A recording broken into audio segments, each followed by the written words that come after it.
जो देखो नया चैप्टर स्टार्ट करता है joint and by product.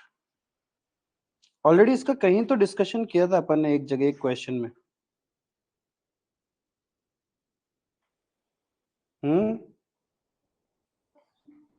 Process costing में था ना एक क्वेश्चन में बाय प्रोडक्ट आया था, तो मैंने बोला था net realisable value of by product अपन का मेन प्रोडक्ट का कॉस्ट से माइनस हो जाता है।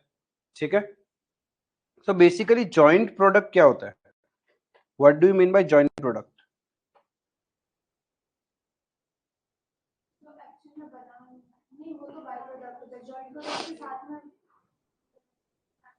जब एक मटेरियल से आपका एक से ज्यादा प्रोडक्ट बने मशीन में तो उसको अपन जॉइंट प्रोडक्ट बोलता है। ठीक है, जैसे आपका क्रूड ऑयल, मतलब उससे क्या क्या बनता है? क्रूड से बहुत सारा चीज बनता है, पेट्रोलियम बनता है, ठीक है, फ्यूल बनता है, फिर जो ये टार वाला जो सड़क बनता है ना, वो टार बनता है। मतलब एक ही मटेरियल से जब आपका 3-4 प्रोडक्ट बनने वाला तो उसको अपन बोलता है जॉइंट प्रोडक्ट। ठीक है, बट उसके प्रोसेस में जब कोई एक एक्स्ट्रा प्रोडक्ट डिराइव होगा तो उसको अपन बोलते हैं बाई प्रोडक्ट, राइट? तो लिखना पहले जॉइंट प्रोडक्ट क्या होता है? व्हेन टू और more products of equal importance, when two or more product of equal importance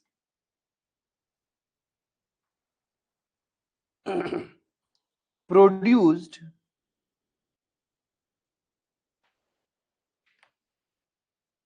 simultaneously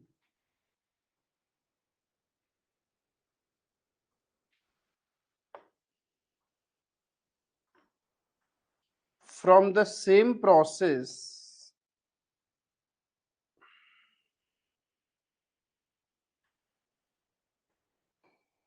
and material, when two or more products of equal importance produced simultaneously from the same process and material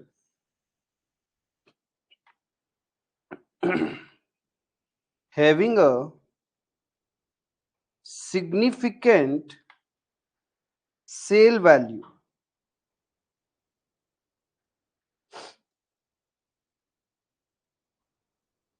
is known as joint product.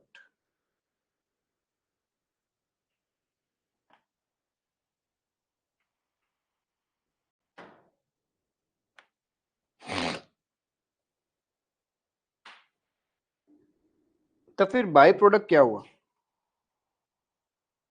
What is by product?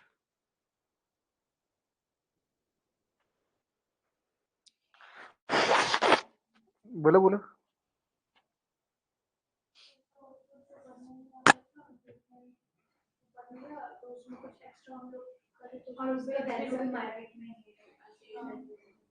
हाँ, मतलब basically जो discarded material होता है main process में, उसका कोई worth है market में, अपन बेच सकता है, तो उसको अपन बोलता है बाई प्रोडक्ट। ठीक है, यानी इसका मतलब क्या हो गया? Any product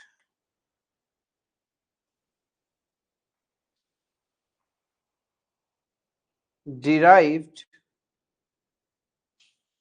or recovered from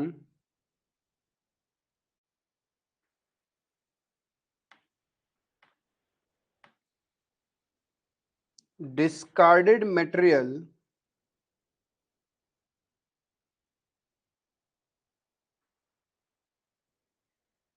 in main process, any product derived or recovered from discarded material in main process is known as byproduct.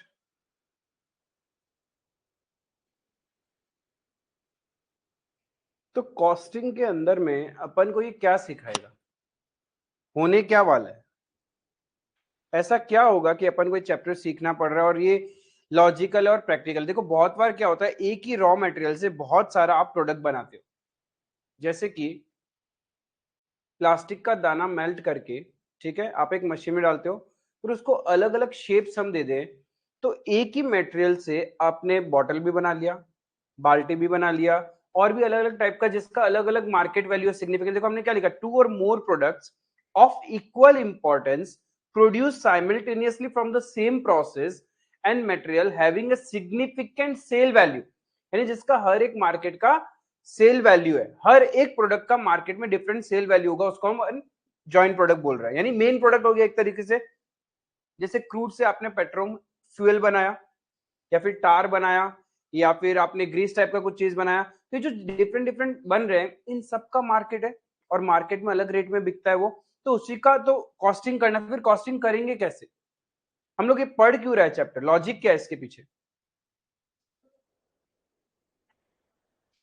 जब हम कोई प्रोडक्ट का सेल वैल्यू बोलते हैं, तो सेल वैल्यू से पहले उस प्रोडक्ट का कॉस्ट वैल्यू जानना पड़ेगा ना। अब समझ लो,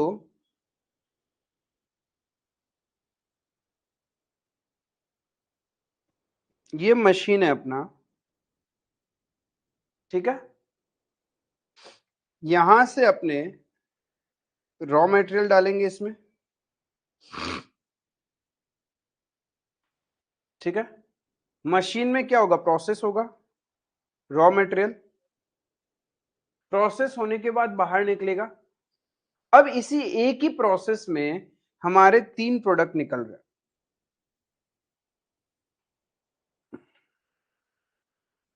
अलग अलग product A, product B, product C.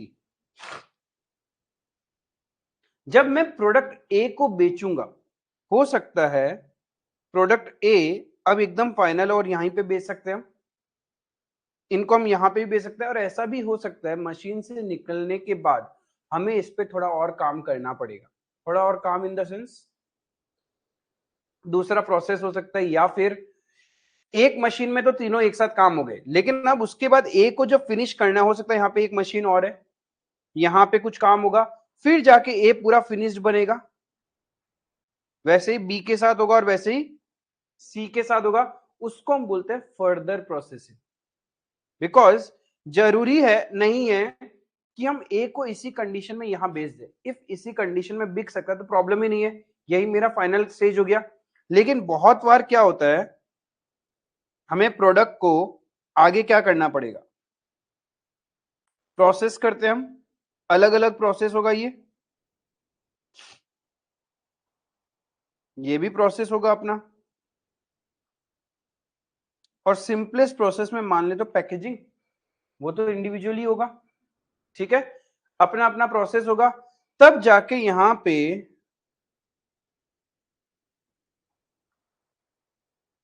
Cost मिलेगा मुझे फिनिश प्रोडक्ट का।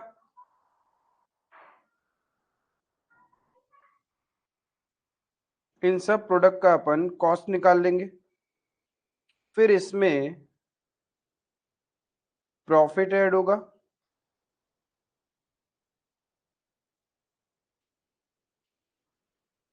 ऐसा है क्या। ये जो कॉस्ट निकाला है ये क्या कॉस्ट है,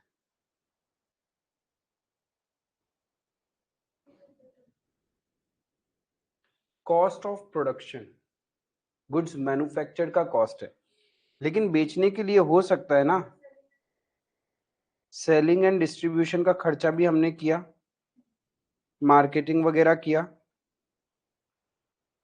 फिर हम क्या लगाएंगे, प्रॉफिट, तब जाके सेल वैल्यू पता चलेगा ना। आई बात समझ में, यानी इतना कुछ होता है तब जाके एक सेलिंग प्राइस डिराइव होता है। अब यहां पे एक चीज समझना,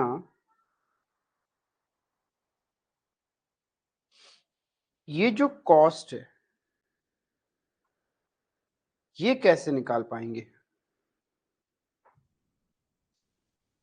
एक प्रोडक्ट ए को बनाने में जो खर्चा लगा वो ऐड कर दो, प्रोडक्ट ए को बनाने में यहां कितना खर्चा लगा सेपरेटली पता है, प्रोडक्ट बी के लिए सेपरेटली पता है, सी के लिए सेपरेटली पता है, बट प्रॉब्लम कहां है,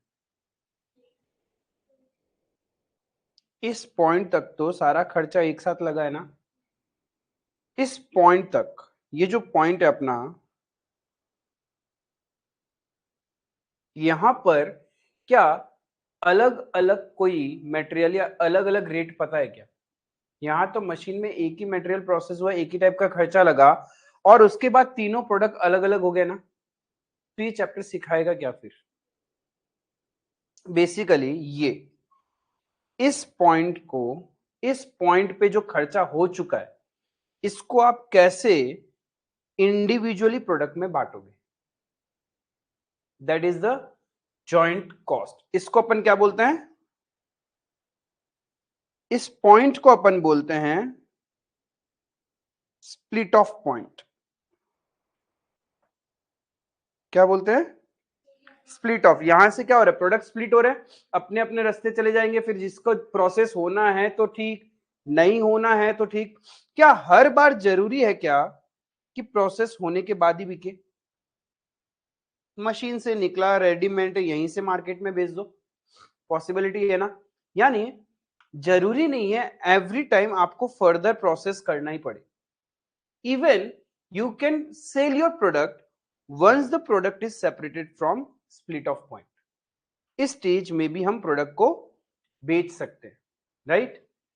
इस स्टेज में भी बेच सकते हैं, और हमें लगता है इस स्टेज में जिस प्राइस में हम बेचेंगे उस पर थोड़ा खर्चा और कर लो, थोड़ा महंगे में बिक जाएगा, थोड़ा और फिनिशिंग कर लो, फिनिशिंग करने के बाद सेलिंग प्राइस और बढ़ जाएगा, तो हमें ज्यादा प्रॉफिट हो सकता है। ये तो हमें डिसाइड करना है, क्या हम इसी स्टेज में, पहले तो ये डिसाइड करना पड़ेगा क्या ये इस स्टेज में बिक सकता है क्या? बहुत बार तो ऐसा होगा इस स्टेज में, यहां तक जो ये आया नहीं, बिक ही नहीं सकता जब तक तुम इसको फर्दर प्रोसेस नहीं करोगे। ये सेलेबल कंडीशन में ही नहीं है।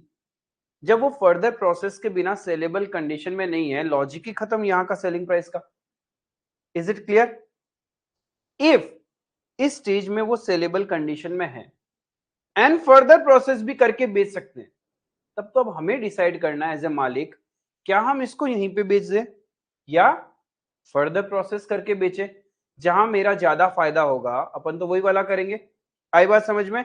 तो this is the overall thing इस चैप्टर में अपन सीखेंगे। पहला बात है ये, इस कॉस्ट को बांटना। इस कॉस्ट को बांटने का अलग अलग मेथड तरीके रहेंगे, डिपेंड्स अपॉन द क्वेश्चन कि कैसे हम इसको बांटेंगे। जब इसको बांटते रहते हैं, मशीन में डाला था रॉ मटेरियल, पता था प्रोडक्ट ए बी और सी बनाना है, लेकिन हुआ क्या,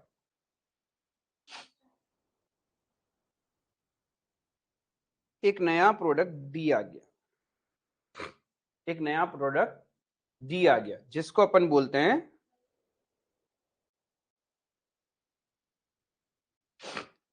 अब इसका क्या करेंगे?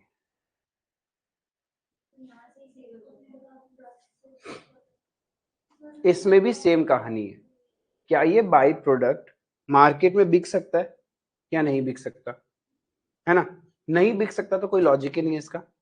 जब इस बाई प्रोडक्ट को अपन मार्केट में बेच सकते हैं तो देखना पड़ेगा क्या ये इसी स्टेज में बिक जाएगा क्या, या इसके लिए मुझे खर्चा करना पड़ेगा बेचने के लिए।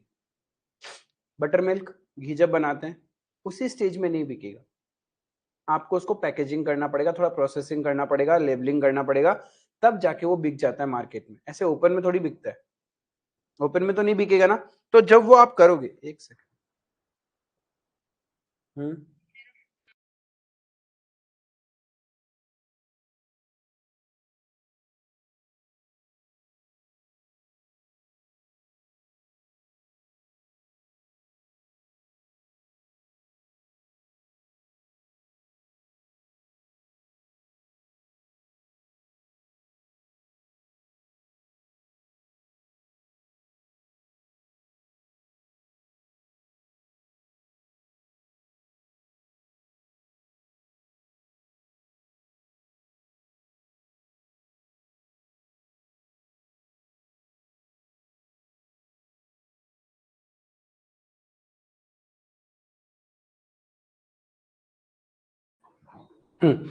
तो बाई प्रोडक्ट जो है, अब मुझे ये देखना पड़ेगा क्या यहाँ ये बिक सकता है, ठीक है। इफ यहाँ बिक सकता है तो इट्स गुड, इफ यहाँ नहीं बिकेगा तो क्या करना पड़ेगा, थोड़ा प्रोसेसिंग करना पड़ेगा एंड फिर इसको बेचना पड़ेगा मार्केट में। Is it clear? कुछ भी करना पड़े, हो सकता है मार्केटिंग करना पड़े, हो सकता है जिसके थ्रू आप सेल कर रहे हो कमीशन देना पड़े, पैकेजिंग करना पड़े, कुछ भी करना पड़े, राइट? है तो खर्चा ही। Is it clear? तो अब इसका कॉस्ट का क्या?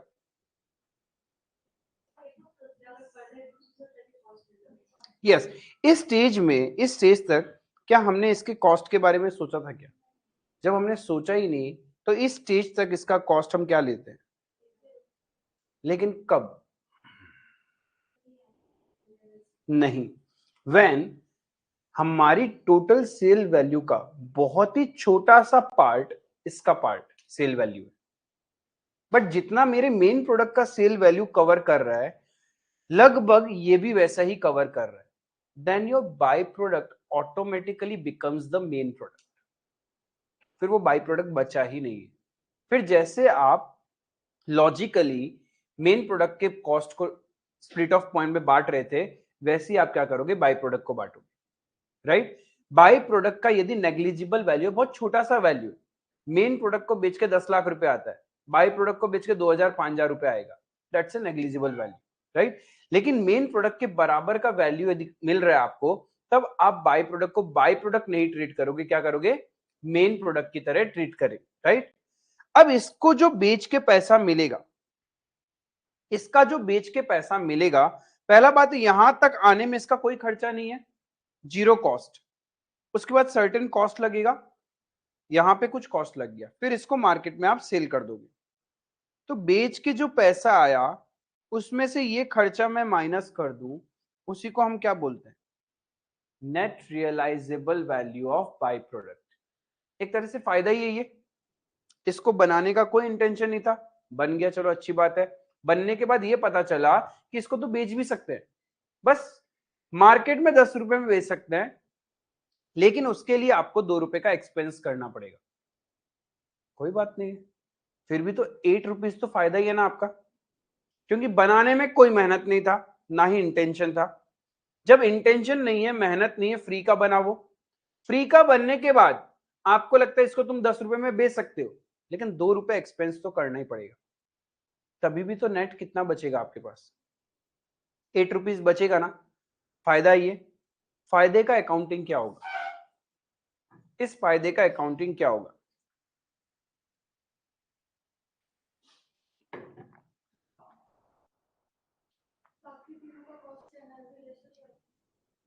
पहला लॉजिकल यही है कि बाकी तीनों का कॉस्ट से जो जॉइंट कॉस्ट है, यहाँ पे जो खर्चा लग चुका है, उससे इसका एनआरवी माइनस कर दो तो ऑटोमेटिकली कॉस्ट कम हो जाएगा। अरे वो था ना कि आप शॉपिंग करने गए, आपने 10,000 का शॉपिंग किया, 2,000 का नोट गिरा हुआ मिल गया, तो आप क्या मानते हो? 8,000 रुपए में सारा शॉपिंग हो गया, एक तरीका ये है। या फिर शॉपिंग तो 10,000 का ही किया, 2,000 रुपए मेरा फायदा है, राइट? तो वैसे ही आप बाय प्रोडक्ट का दो तरह से अकाउंटिंग कर सकते हो। पहला अकाउंटिंग, जो भी एनआरवी है आपका, उसको आप कॉस्टिंग पीएनएल में क्रेडिट कर दो, इनकम मान लो उसको, राइट? इफ आप वो नहीं करना चाहते तो आप क्या करो? जॉइंट कॉस्ट में से माइनस कर दो। बात तो एक ही है, खर्चा कम करो तभी भी वो फायदा है, या फिर उसको सेपरेटली इनकम ट्रीट करो तभी भी बात तो एक ही है, राइट? आई बात समझ में? आप बोलो कि मैंने 10,000 का शॉपिंग किया, शॉपिंग मेरा 10,000 ही रहेगा, खर्चा 10,000, और एक तरफ बोलो कि इनकम हुआ 2,000 का, तो नेट कितना हुआ? 8,000। या फिर आप 10,000 का एक्सपेंस में से 2,000 माइनस कर दो, तभी भी तो आपका क्या हुआ? 8,000 ही हुआ। तो बाय प्रोडक्ट का यही अकाउंटिंग होता है। कब? जब बाय प्रोडक्ट का सेल वैल्यू है, रियलाइजेबल वैल्यू बहुत नेग्लिजिबल है compare to your total sale value of main product. But if the total sale value के जैसा ही मेरा बाय प्रोडक्ट का सेल वैल्यू है, तब हम इसको क्या करेंगे? मेन प्रोडक्ट ट्रीट करेंगे, और जैसे बाकी प्रोडक्ट का कॉस्ट हम सेग्रीगेट करेंगे, वैसे ही इसको भी काउंट कर लोगे। आई बात समझ में? ये पूरा चैप्टर इसी के ऊपर में। लॉजिकल चीजें आपसे पूछी जाएगी, आपसे पूछेगा क्या हमें फर्दर प्रोसेस करना चाहिए क्या? क्वेश्चन आपको यहां का सेलिंग प्राइस बता देगा इस पॉइंट पे, राइट? जब इस पॉइंट पे सेलिंग प्राइस बताएगा तो पहले मुझे इस पॉइंट तक इनका कॉस्ट निकालना पड़ेगा।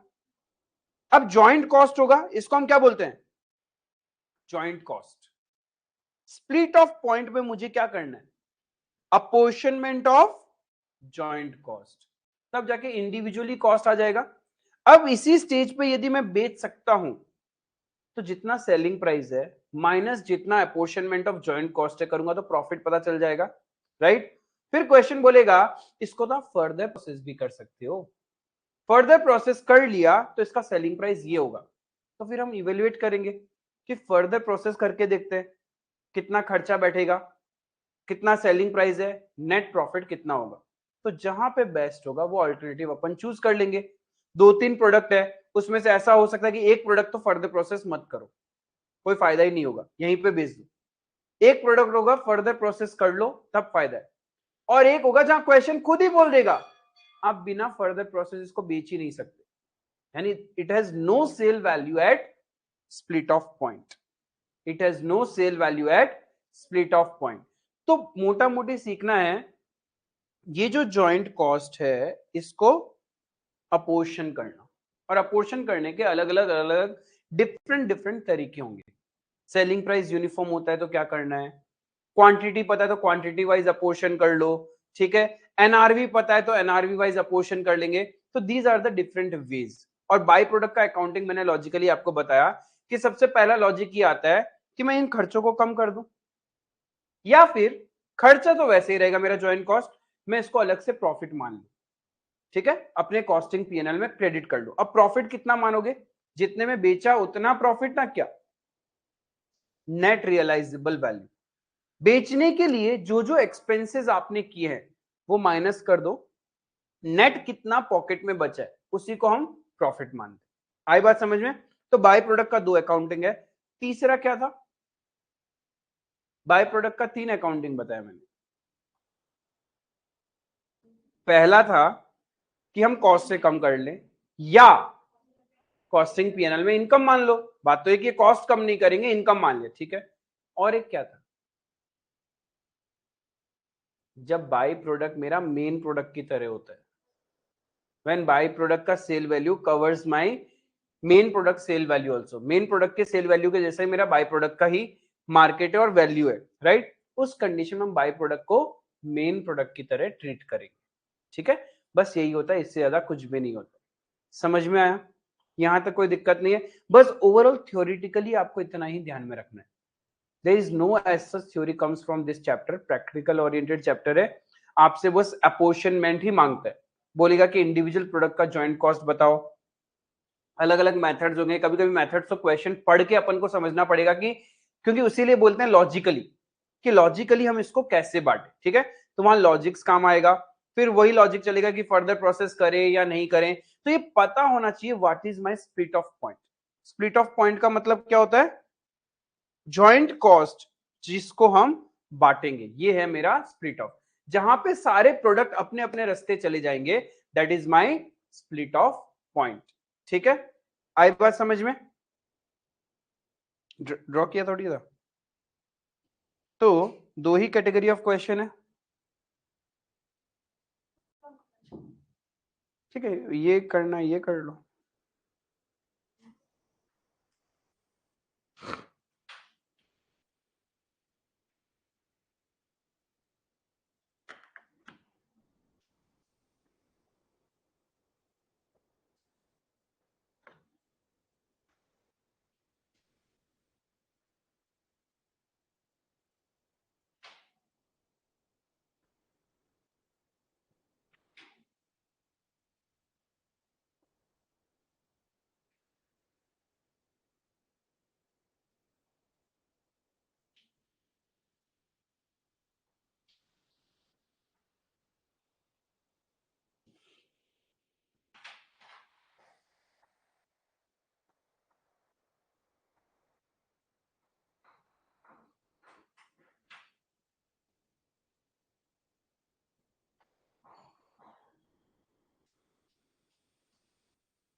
ठीक है, देखो दो ही कैटेगरी का क्वेश्चन है, एक अपोर्शनमेंट ऑफ जॉइंट कॉस्ट रहेगा एंड एक रहेगा ट्रीटमेंट ऑफ बाय प्रोडक्ट। बस इतना ही छोटा सा ये चैप्टर है, ये ऑलरेडी अपन ने समझा कि रॉ मटेरियल मशीन में जाएगा, यहाँ से ये स्प्लिट ऑफ पॉइंट आएगा, मेन प्रोडक्ट निकलेंगे, फिर कभी कभी बाय प्रोडक्ट भी निकल जाएगा। तो समझ में आया, थियोरिटिकल या एमसीक्यू में क्वेश्चन आएगा कि स्प्लिट ऑफ पॉइंट क्या होता है, जहां पे सारे मेन प्रोडक्ट अलग होते हैं या फिर जहां पे जॉइंट कॉस्ट कॉमन है, where the cost of all the main product is common is known as split off point. यहां तक खर्चा कॉमन रहता है, उसके बाद इंडिविजुअली हम एक्सपेंस करते हैं।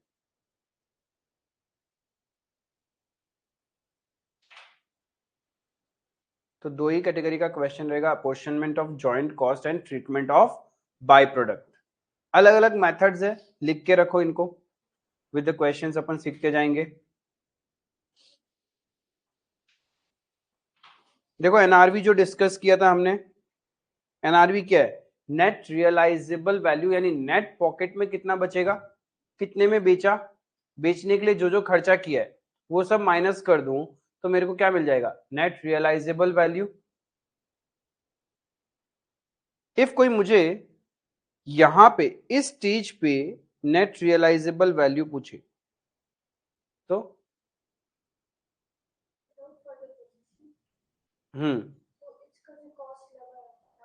इस स्टेज पे जो सेलिंग प्राइस है माइनस अभी तक जो खर्चा लगा है और प्रॉफिट जो है वो हटा दूं, समझ में आया, इस स्टेज पे जो सेलिंग प्राइस है वहां से अभी तक वाला खर्चा हटा दूं तो इस स्टेज का एनआरवी मिल जाएगा ना। Is it clear?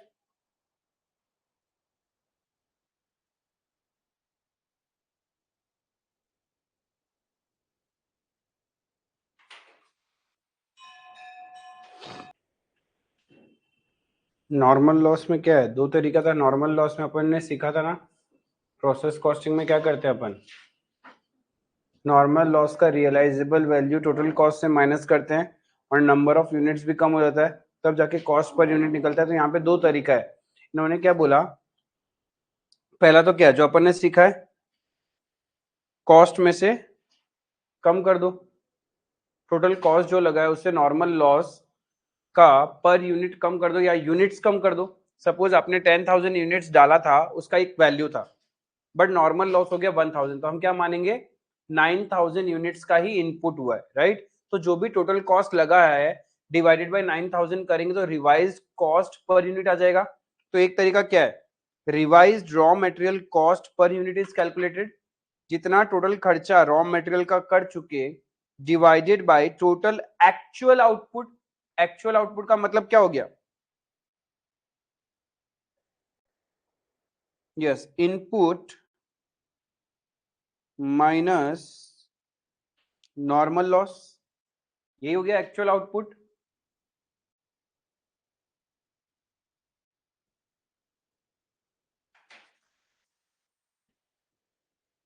और एक तरीका है जहां पे अपन लोग नॉर्मल लॉस यूनिट को माइनस नहीं करते, बट नॉर्मली कौन सा यूज होगा, ये वाला तरीका ही अपन यूज करने वाले।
फिर मैंने आपको बोला दो ऑप्शन मिलेंगे कि हमें फर्दर प्रोसेस करना चाहिए या नहीं करना चाहिए।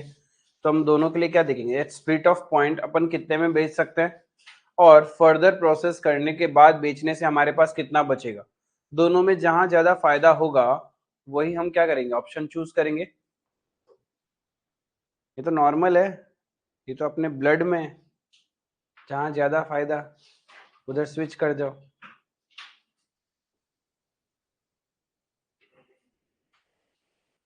कोई है जिसको फायदा नहीं पसंद तो वेरी गुड।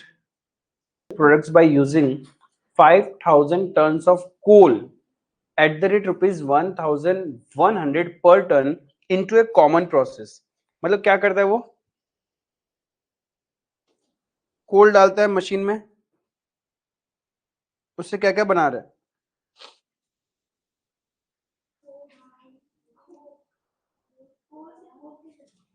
अरे कोक मैन्युफैक्चरिंग कंपनी है, कोल यूज कर रहा है, बना रहा है, अब कुछ बना रहा है।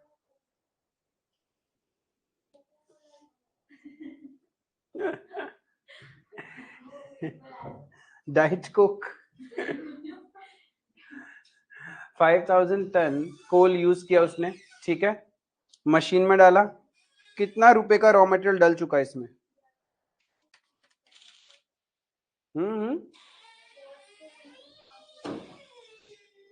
मशीन में हम कितना रुपए का रॉ मटेरियल डाल चुके?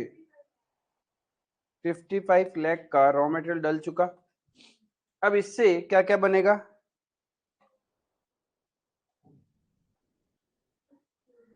बेंजोल। 4 प्रोडक्ट बन रहा है, coke, tar, sulphate ammonia and benzol. कितना कितना बना?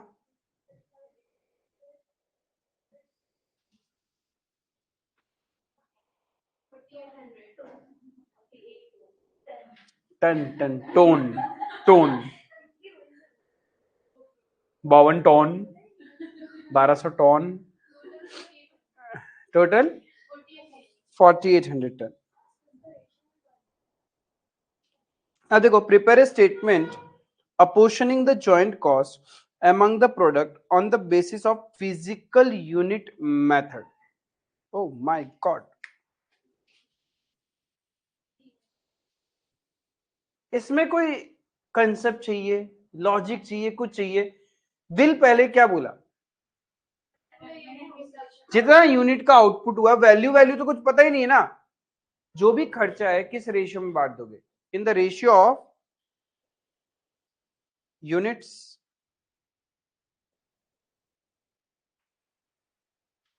आई बात समझ में?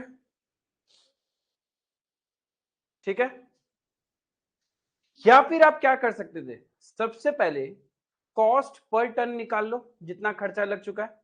कॉस्ट पर टन कैसे निकालेंगे? क्या हमारा जितना इनपुट था उतना ही आउटपुट है क्या? 200 टन कहां गया? Normal loss. ठीक है, 200 टन नॉर्मल लॉस। मैं ऐसा बोलूं कि मैंने 55 लाख रुपीस का मटेरियल इनपुट किया है for the output of 4800 ton. तो पर टन आउटपुट के लिए आपने कितना रुपीस का मटेरियल लगाया? Divided by 4800, 1145.8333। यस, यहां एक तो टन है, 1 रुपये, कितना बड़ा अप्रोक्सीमेशन चला जाएगा सोचिए। 17 पैसे पर टन पे करोगे तो कितना ज्यादा राउंडिंग हो जाएगा ना, तो कॉस्टिंग गलत हो जाएगा, राइट। तो यहाँ पे आप क्या करोगे, पहले हम कॉस्ट पर टन निकाल सकते हैं। कैसे? 55 lakh divided by actual output, right. यहाँ एक्चुअल आउटपुट क्या है? Total input minus normal loss. मेरा एक्चुअल आउटपुट 4800 है, पर टन आ गया। वही पर टन आप इससे मल्टीप्लाई कर दो, जितना जितना टन का आउटपुट है, तो आपको इस स्टेज पे कोक का 3500 टन का कॉस्ट मिल जाएगा। टार का, हाँ क्या चीज? हाँ हाँ हाँ, कॉस्ट पर टन से निकालो या फिर आप apportionment on the base of physical unit करो, बात एक ही है, वैल्यू सेम ही आएगा। क्योंकि आप ये 55 लाख को 4800 का ही रेशियो में तो बांट रहे हो, और या फिर 55 लाख डिवाइडेड बाय 4800 इनटू 3500, बात तो घूम फिरा के वहीं पहुंच रही है। ठीक है, तरीका है और कुछ भी नहीं है। बट समझ में आया what is physical unit method? Question है आपको बोला फिजिकल यूनिट मेथड। क्लियर है? इसको तो कर लो नॉर्मली।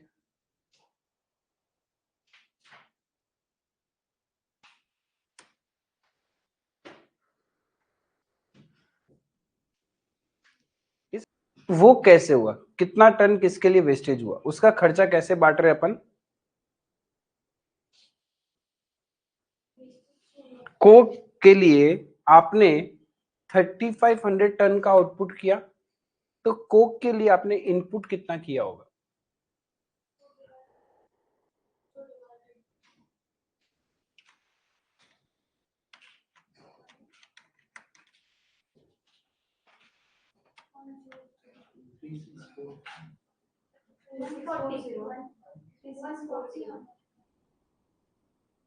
मैंने बोला 200 टन, आपने देखो इनपुट किया 5000 टन और आपका आउटपुट आया 4800 टन, राइट? तो 200 टन क्या हो गया लॉस?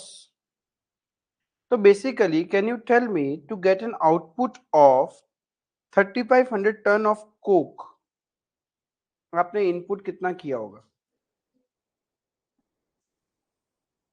वही 3600,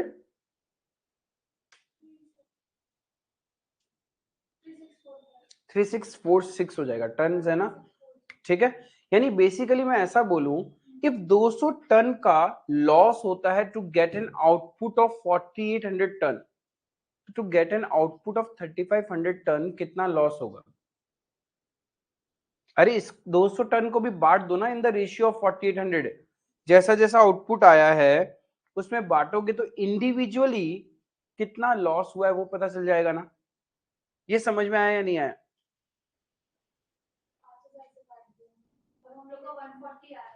दो सौ को 5000 से, 5000 तो कॉमन यूनिट है,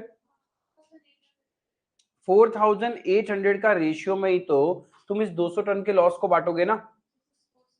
हाँ, समझ में आया?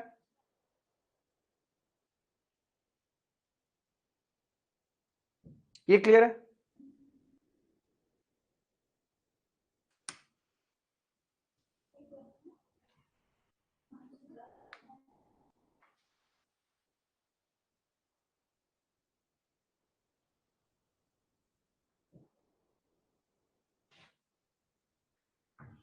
एक तरीका ये हो गया जहां पे थोड़ा सा राउंडिंग ऑफ हुआ है बिकॉज 833 इंफिनिटी में था, ठीक है।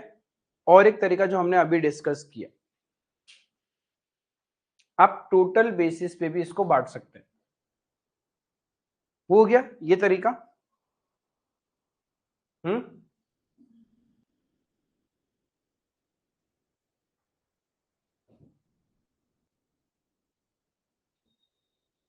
दो तरीका डिस्कस किया था नॉर्मल लॉस होने से। या तो आप क्या करो, कॉस्ट पर यूनिट कम कर दो, बढ़ा लो, मतलब नंबर ऑफ यूनिट्स कम करके कॉस्ट पर यूनिट बढ़ जाएगा नॉर्मल लॉस से, एक तरीका वो। दूसरा तरीका क्या, कॉस्ट एज इट इज रहने दो, पर टन कुछ नहीं करना आपको। यहां पे देखो cost per ton same,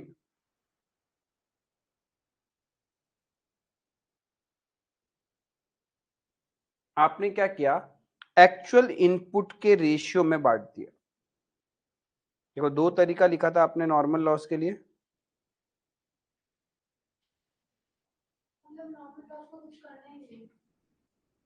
actual input, actual input चाहिए मुझे, एक्चुअल। और एक्चुअल इनपुट कैसे निकलता है, output plus normal loss. Actual input का मतलब हो गया प्लस नॉर्मल लॉस। वेरएज यहां पे हमने क्या किया था,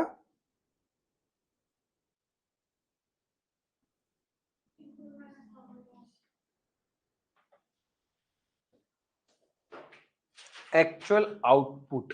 जब आप आउटपुट से निकालोगे तब मुझे क्या करना है, रिवाइज्ड कॉस्ट पर यूनिट निकालना पड़ता है, जैसे आपने इस क्वेश्चन में निकाला है। This is your revised cost per unit, this is your revised cost per unit, क्योंकि हम क्या ले रहे हैं, ये क्या है,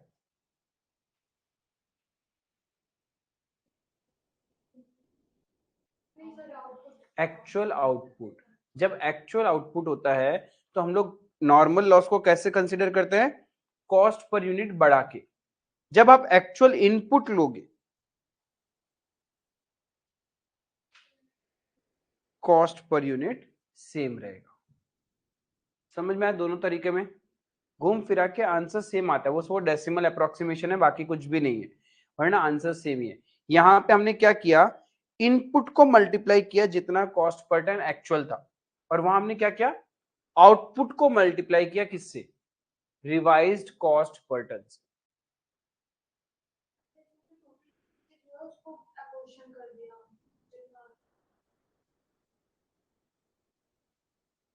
ये दोनों का डिफरेंस समझ में आया क्या, ये जो लिखा था,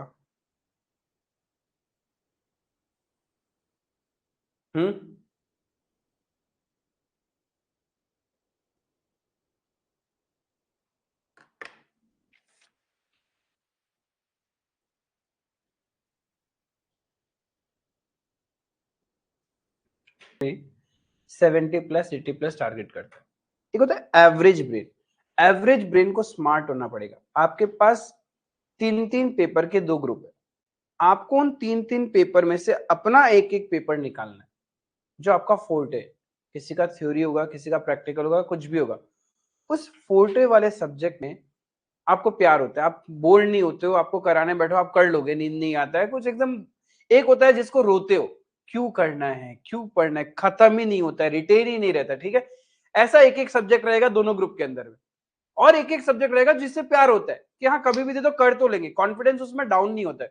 तो ध्यान रखना, वही सब्जेक्ट है जो आपको ग्रुप पास करवाएगा, उसमें आपको मार्क्स गेन करने। इट्स लाइक कि उसमें आपको 70 प्लस का टारगेट करना, 70-75 प्लस, उसको इतना स्ट्रॉन्ग कर लो। और क्योंकि एक पेपर में यदि आपका वो मार्क्स टच हो गए, ट्रस्ट मी, कोई एक पेपर खराब भी हुआ है ना, तभी भी आईसीआई आपको 40 दे देगी।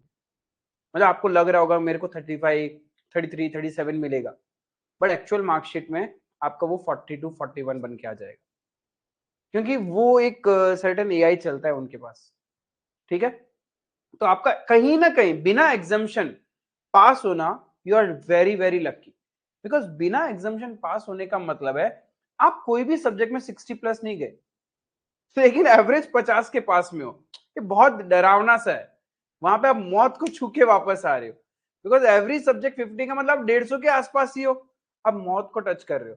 लेकिन जब आप सिक्योर्ड वे में एक पेपर में 65-70 टच कर रहे हो, फिर ऑटोमेटिकली एवरेजिंग अच्छा सेट हो जाता है। कोई में 45 आएगा, कोई में 55 आएगा, तो एवरेज सेट हो जाएगा। तो आपका जो खराब और डरावना पेपर है ना, उसको वही सब्जेक्ट बचाएगा जो आपका फोर्टे वाला सब्जेक्ट है। तो आपको समझना है कि कहाँ पे टाइम डिवोट करना है, और ये आपको कोई नहीं बता सकता, क्योंकि पढ़ाने वाला क्या करेगा, बोलेगा यही सब्जेक्ट सबसे अच्छा है, इसी में मार्क्स आ सकता है। जरूरी नहीं है मैं बोलूँ कॉस्टिंग में ही मार्क्स आ सकता है, क्या पता आपका थ्योरी बहुत अच्छा है, आप बहुत अच्छे से लिखते हो, और आप जो लिखते हो उसमें कभी मार्क्स कटता नहीं है, मिलता ही है। क्या पता आप उसमें मार्क्स लेके आ जाओ और इसमें एक एवरेजिंग मार्क्स हो जाए, यू नेवर नो। तो ये आपको खुद को ही पता करना है कि आपका बेस्ट सब्जेक्ट क्या है। पढ़ते पढ़ते एक रियलाइजेशन होता है, सेल्फ रियलाइजेशन का, हाँ यार ये कर लेता हूं मैं, मेरे से इसके क्वेश्चंस बन जाते हैं, मेरे को लैंग्वेज समझ में आता है, भूलने के बाद भी डर नहीं है।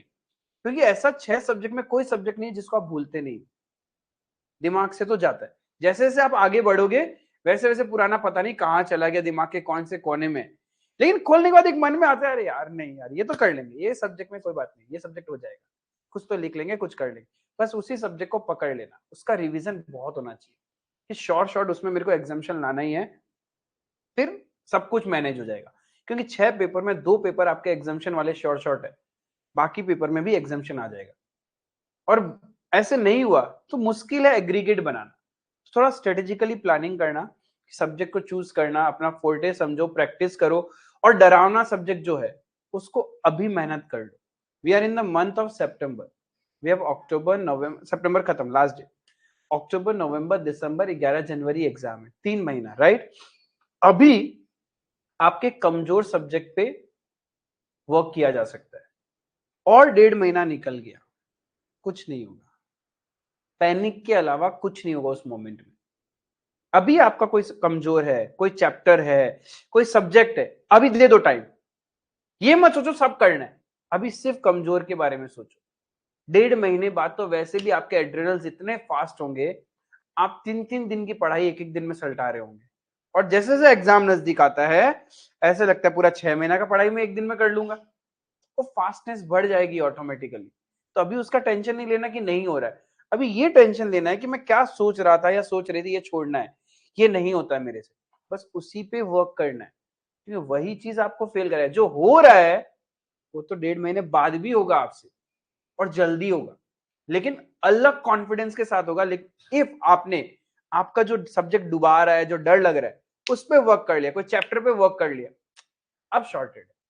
किसी को अकाउंट्स पता है यार, यही सब चैप्टर नहीं होता, कंसोलिडेशन ब्रांच बड़ा है, कर लो अभी, टाइम डिवोट कर दो, 2 दिन 3 दिन 4 दिन 5 दिन जाएगा ना, वो हो गया तो आप साइकोलॉजिकली ऐसे रहोगे कि मेरा वो चैप्टर हो गया जो मैं करने ही नहीं वाली थी, और जो आता है वो तो आता ही है।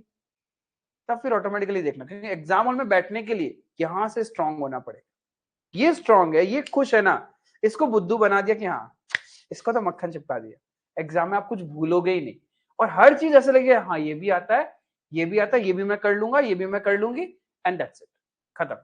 लेकिन 100 मार्क के पीछे तो मत जाना, ठीक है। Illustration number 2, find out the cost of joint product A B and C. और एक चीज बोलना था, अभी ध्यान रखना, फेस्टिव सीजन आपके लिए फेस्टिवल्स नहीं है। Let your family enjoy, let your siblings enjoy, उनको एंजॉय करने दो। आपके लिए आपका फेस्टिवल 11 जनवरी को ही चालू होगा। वो फटाके छोड़ दिया ना तो आपकी प्रॉब्लम हो जाएगी। तो अभी आप बाकी फटाकों को भूल जाना, सब डिस्ट्रक्शंस भूल जाना, बुला रहे होंगे क्या होगा, घूम लो 2 घंटा 3 घंटा, क्या नहीं। ये मन भी करे कंट्रोल करना, 2 घंटा एक्स्ट्रा सो लेना, बॉडी सो जाएगी तो चलेगा, फ्रेश माइंड रहेगा। लेकिन बॉडी घूमने चली गई ना, उसके बाद फिर सोना मांगेगा वो। 2 का 3 घंटा घूमना होगा, फिर आने के बाद फिर एक्स्ट्रा सोना होगा, और फिर अगले दिन रिग्रेट के अलावा कुछ नहीं होगा। तो बेटर नहीं, I will control, I won't go anywhere, देखा जाएगा, मैं रूम में ही बंद हूं, कोई दिक्कत नहीं। हम 3 महीना आपको एक रूम में ही, एक वहीं बंद हो, अपनी बुक से अपने सारे औजार है जितने चाहिए पढ़ाई के वो सब होने चाहिए, बस नहीं पढ़ूंगी तो सोऊंगी, खाऊंगी, बस इतना ही काम करूंगी। लेकिन डिस्ट्रक्शंस के लिए नहीं जाऊंगी, और कभी भी कुछ करूंगी तो इंडिविजुअलिटी में करूंगी, जो मेरा खास कॉम्पिटिटर है उसके साथ तो मरे ही नहीं करूंगी। यदि उसने आपके पैनिक बटन को ऑन कर दिया, अरे ये नहीं आता, ये वाला नहीं किया, मेरा तो ये हो गया, ये रिवीजन, अरे खत्म। किसने पूछा भाई तुमने कितना रिवीजन किया, ये टॉपिक किया नहीं किया? और वो सुनने के बाद अपन डर जाते हैं, शिट यार उसका इतना हो गया, अपना तो नहीं भाई, ये वो फलाने का तो नहीं करना है। या तो ऐसे दोस्त के साथ टाइम स्पेंड करना, बात करना, जिसको सीए से कोई लेना देना ही नहीं है, कहानी भाषा कुछ समझ ही नहीं आती है सीए की दुख दर्द, तो वो सिर्फ आपका दुख दर्द सुनेगा। वो सिर्फ आपका दुख दर्द सुनेगा, लेकिन ना तो आपके दुख दर्द में रिएक्ट करेगा, ना ही वो अपना कोई वैसा बर्डन दे पाएगा आप पे, तो आप रिलैक्स हो जाओगे। तो वही रखना। हाँ हाँ, बस वो सिंपैथी देगा कि उसको कुछ नहीं पता इसमें हो क्या रहा है, तुम रो क्यों रहे हो, उसको ये भी नहीं पता। क्या पता वो साइंस स्ट्रीम का, बोलते क्या रो रहा है। कभी मेरी तरह लेक्चर्स अटेंड करके देखो सवेरे शाम, वो थियोरम्स याद करो, वो करो, तो आपको पता चलेगा। तो वही चीज है, and you have to be like this only, कि बाहर भी जा रहे हैं तो ठीक है, रिलैक्स थोड़े टाइम के लिए, अपना अलॉटेड डेज है, टाइम है, अकेले जाना ज्यादा प्रिफरेबल है। जॉगिंग वॉगिंग, थोड़ा योगा मेडिटेशन अभी से चालू कर दो, कि जितना माइंड फ्रेश होगा उतने चांसेस है आपके पास होने के। ये मत सोचना जितना सिलेबस कवर किया तो पास होंगे, नहीं, जितना फ्रेश माइंड से घुसोगे उतना ज्यादा हाई चांसेस है आपके पास होने का। तो अभी से अपने शेड्यूल्स को चेंज करो। यू हैव टू थिंक कि मेरे को एग्जाम में वो 3 घंटा मेरा क्या जाने वाला है, क्या मैं दोपहर में सोने वाली हूँ क्या एग्जाम हॉल में जाके, नहीं ना, तो आज क्यों सो रही हूँ? 2 से 5 नहीं सोना है ना, आज से हैबिट छोड़नी पड़ेगी, समय लगेगा। पावर नैप्स लेने की आदत अभी से डालो, अपने शेड्यूल्स को थोड़ा सा अभी से ठीक करोगे, हाईएस्ट 10 to 15 डेज में सब ठीक हो जाएगा। एक बार का माथा वाथा दर्द होगा, शेड्यूल थोड़ा इधर उधर होगा, लेकिन एग्जाम के लिए तो आपने ठीक किया ना। तो प्लान फ्रॉम टुडे कि एग्जाम के लिए मुझे क्या क्या बेस्ट है, बस उतना करो, and don't think about the vast syllabus, चलता रहेगा, जितना हुआ उसको बेस्ट करके जाएंगे। वो अच्छा हो गया तो बाकी चैप्टर्स कनेक्टेड है मेरे, ऑटोमेटिकली निकल के आ जाएंगे। तो ये ध्यान रखना, ज्यादा कुछ नहीं सोचना है, पॉजिटिव पॉजिटिव लोगों से बात करना, जो नेगेटिविटी देना है मां मपट नहीं बात करनी, नेगेटिविटी फैला रहा है, तेरे से नहीं हो नहीं हो। I was born to be a CA, मेरे को तो करना है, फेल का डर निकाल देना, क्या हो जाएगा, नथिंग, कुछ नहीं होता है भाई। जो लोग फेल हुए हैं, क्या करियर रुक गया क्या उनका? हम भी तो फेल हुए, करियर तो नहीं रुका, पैसा तो कमा ही रहे, तुम लोग को पढ़ा ही रहा हूं, पढ़ भी किससे रहा? फेलियर से पढ़ रहा है, तो उससे कोई मैटर नहीं करेगा, आपका नॉलेज और आपका कॉन्फिडेंस लेवल ही सब कुछ रहेगा। ये सब भूल जाना, क्या मम्मी पापा क्या बोलेंगे, ये क्या बोलेगा, वो क्या बोलेगा, पहले खुद से तो देखना कि मैं अपने आप को क्या बोलूंगा।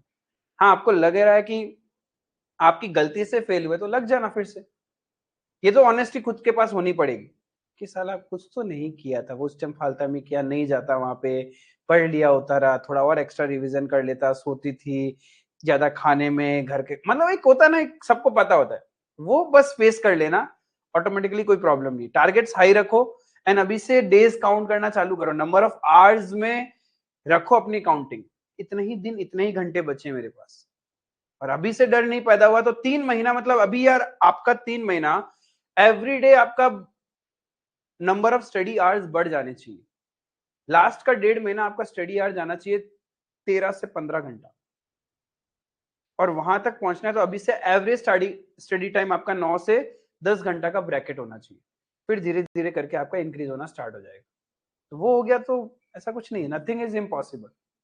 ठीक है, अब देखो number 2, find out the cost of joint product A B and C using average unit cost method from the following data. Average unit cost method का क्या मतलब है? अरे जो आउटपुट निकला है उससे डिवाइड कर दो तो एवरेज कॉस्ट आ जाएगा। एवरेज का क्या मतलब होता है? डिफरेंट डिफरेंट यूनिट्स को जब तुम एवरेजिंग कर लेते हो तो वही तो एवरेज यूनिट है। तो यहां पे आपका जॉइंट कॉस्ट कितना है? 6000, राइट। प्रोडक्शन डेटा दिया हुआ है, कितना कितना प्रोड्यूस किया? 500, 200 एंड 300, राइट। तो टोटल 1000 यूनिट्स आउटपुट किया है, तो आपको ये जॉइंट कॉस्ट जो बांटना है, तो एवरेज कॉस्ट पर यूनिट कितना होगा? 60,000 डिवाइडेड बाय आउटपुट 60 रुपए। तो जॉइंट कॉस्ट कैसे कैसे बांटोगे आप? इस 60,000 को कैसे अपोर्शन करोगे? 500 इंटू 60, 200 इंटू 60, 300 इंटू 60।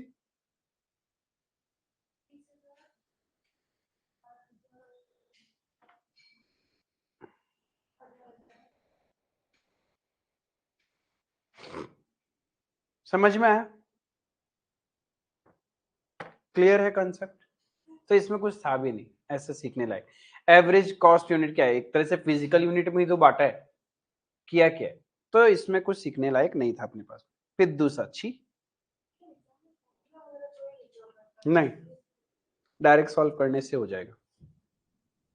अब देखो और एक चीज जो सीखना है, कंट्रीब्यूशन मार्जिन मेथड। यार ये कंट्रीब्यूशन कंट्रीब्यूशन वर्ड सुन के मेरे दिमाग में तो एक चैप्टर चमक गया, ऐसा मार खाएगा ना कॉस्ट शीट। अबे कंट्रीब्यूशन कब से कॉस्ट शीट में था? क्यों, क्या क्यों? हाँ नाम बताओ, मेरे दिमाग में तो चमक चुका है।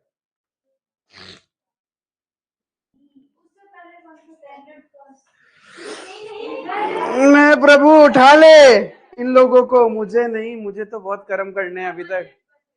सबको उठा ले प्रभु, सबको। ये जो कॉस्ट शीट बोल रहे हैं, जो बजट बोल रहे हैं, सारा बोल दिया, लेकिन कोई मार्जिनल नहीं बोल रहा। मार्जिनल कॉस्टिंग में जाके आपने कंट्रीब्यूशन के बारे में पढ़ा था। Marginal costing purely depends upon contribution, that is variable cost. Marginal costing में था, वहां पे आपने डिफरेंट टाइप में इनकम स्टेटमेंट सीखा था। ऐसे नहीं होता है overall concept. Contribution margin, contribution margin का मतलब ही क्या था? Marginal costing. हाँ तो वो मोटा मोटी ऐसे तो हर एलिमेंट हर चैप्टर में मटेरियल तो बहुत सारे, इधर भी आया था मटेरियल कॉस्ट। बोल दो मटेरियल के लिए आपने ये पढ़ा है joint product and by product हमने मटेरियल के लिए पढ़ा है, कुछ भी मतलब। लेबर के बारे में कहां पढ़ा? हमने कॉस्ट शीट में पढ़ा। प्रोसेस कॉस्टिंग में पढ़ा, सर्विस कॉस्टिंग में पढ़ा, लेबर तो सब जगह ही लगता है। तब फिर कंट्रीब्यूशन मार्जिन मेथड। अब यहां पे क्या होगा, जब आप कंट्रीब्यूशन वाला मेथड यूज करते हैं, अब खर्चा जॉइंट कॉस्ट में दो तरह के खर्चे लग रखे होंगे, एक मेरा वेरिएबल और एक फिक्स, राइट। जब आप कंट्रीब्यूशन के बारे में समझते हैं, मतलब हम वेरिएबल और फिक्स कॉस्ट की बात करते हैं, वहां पे हमने क्या सीखा था, we give importance to the variable whereas fix तो फिक्स ही रहता है ना। यहां पे भी जब कंट्रीब्यूशन मार्जिन होगा तो आपको अपने खर्चे जो जॉइंट कॉस्ट है उनको सेपरेट करना पड़ेगा कि इसमें मेरा वेरिएबल कॉस्ट कितना लगा और इसमें मेरा फिक्स्ड कॉस्ट कितना लगा।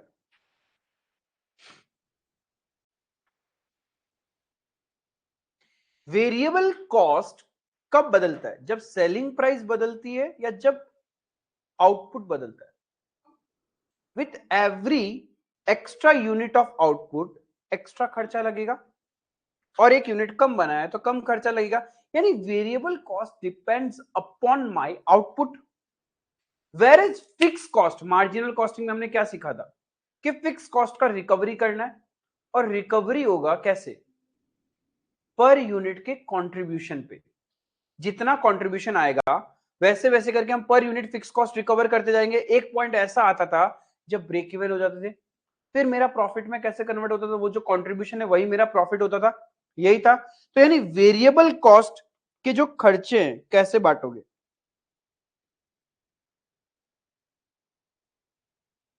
अरे अभी तो बोला आउटपुट के बेसिस में, this will be a portion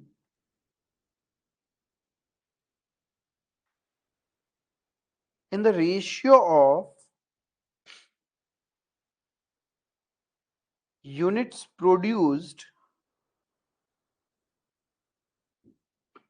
or physical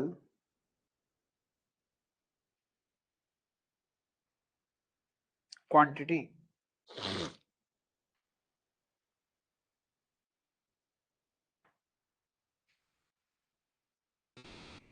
और फिजिकल क्वांटिटी।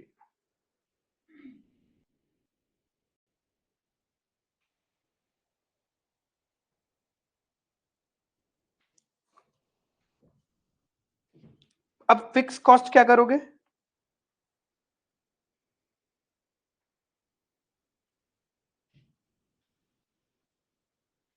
कंट्रीब्यूशन पे डिपेंड करता है। अब कंट्रीब्यूशन पर यूनिट लोगे या टोटल कंट्रीब्यूशन, दो ही ऑप्शन था, किसी ने बोल दिया कंट्रीब्यूशन पर यूनिट, किसी ने बोल दिया टोटल कंट्रीब्यूशन, वेरी गुड, किसी एक का तो करेक्ट भी होगा। Logic logic logic. किसको बांट रहे हो, तो यहां कंट्रीब्यूशन पर यूनिट कैसे होगा, जॉइंटली बांटना है तो मुझे ओवरऑल टोटल कंट्रीब्यूशन का जो रेशियो है उसमें बांटेंगे, ठीक है। टोटल कंट्रीब्यूशन पर यूनिट पे नहीं, क्यों क्यों पर यूनिट पे नहीं, बिकॉज अलग अलग यूनिट्स डिराइव हो रहे होंगे, किसी का 2000 के, किसी का अलग अलग क्वांटिटी आ रहा होगा, तो कंट्रीब्यूशन पर यूनिट तो गलत होगा। तो आप टोटल कंट्रीब्यूशन के बेसिस पे करोगे हमेशा। ये क्या करेंगे, इन द रेशियो ऑफ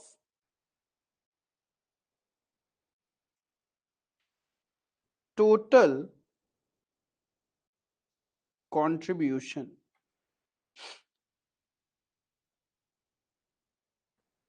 not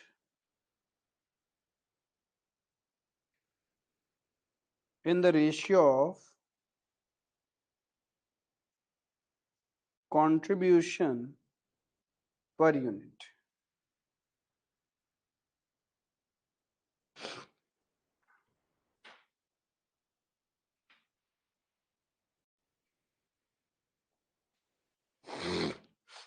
अब शायद तुम लोग भूल गए हो तो लिखा दूं क्या, कंट्रीब्यूशन क्या था,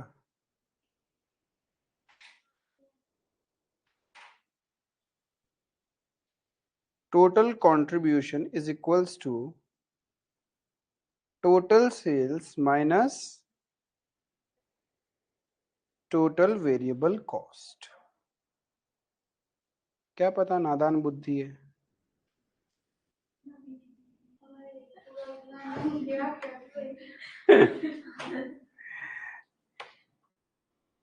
अब देखिए इलस्ट्रेशन नंबर 3।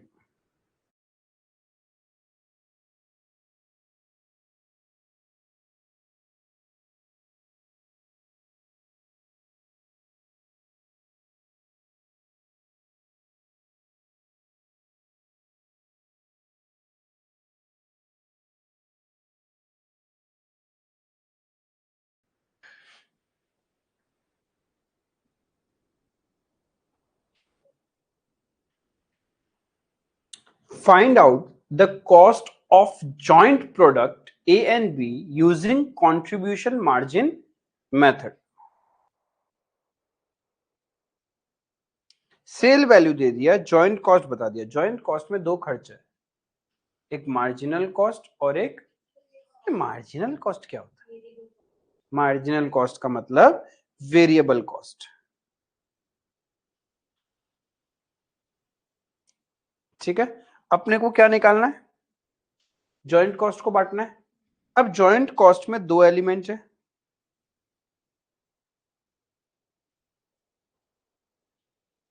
एक है मार्जिनल कॉस्ट 4400 और एक फिक्स कॉस्ट 3900। मार्जिनल कॉस्ट को कैसे बांटेंगे? यूनिट्स के बेसिस पे। कितना कितना यूनिट्स बना अपना? टोटल 220, यानी 100 और 120 का रेशियो में। तो प्रोडक्ट ए और प्रोडक्ट बी में बांट देंगे। कितना? 2000 एंड 2400, राइट। फिक्स कॉस्ट को कैसे बांटना है? कंट्रीब्यूशन के रेशियो में, टोटल कंट्रीब्यूशन। तो टोटल सेल वैल्यू कितना है ए का? कंट्रीब्यूशन कैसे निकलता है? Selling price minus variable cost करते हैं। ए का सेल वैल्यू कितना? वेरिएबल कॉस्ट, तो कंट्रीब्यूशन 4000। वेर एज बी का 3600 sale value, variable cost 2000, contribution 1200, है ना। तो इस रेशियो में हम फिक्स कॉस्ट को बांट देंगे। कितना कितना आएगा?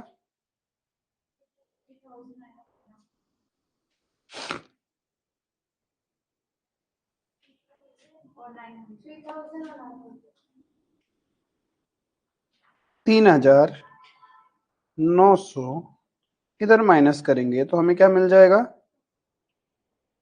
प्रॉफिट 1300। समझ में आया? कोई डाउट? क्लियर है? कंट्रीब्यूशन मार्जिन मेथड, ये सब सिर्फ आप मेथड सीख रहे हैं, ये ध्यान रखना। करो इसको।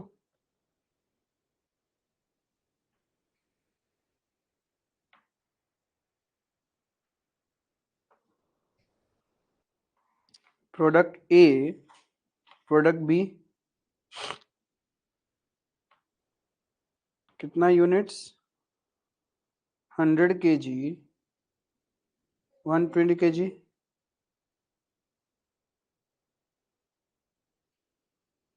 सेल्स इसका 6000 था और उसका 3600।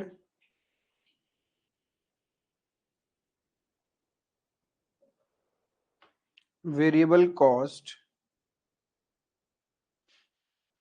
2000 एंड 2400।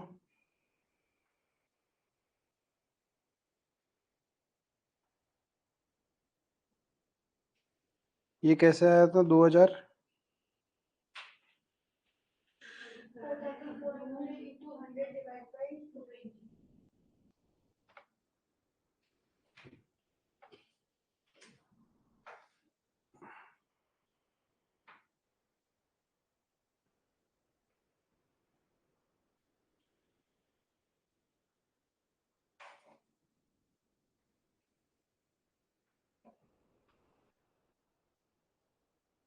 कंट्रीब्यूशन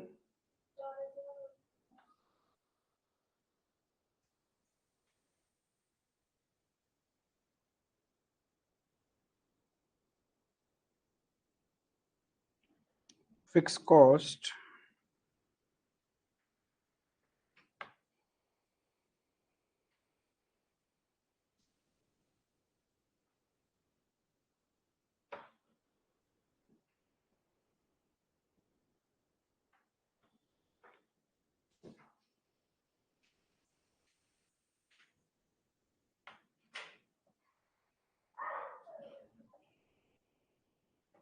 फिक्स कॉस्ट को 10:3 में बांट दिया था।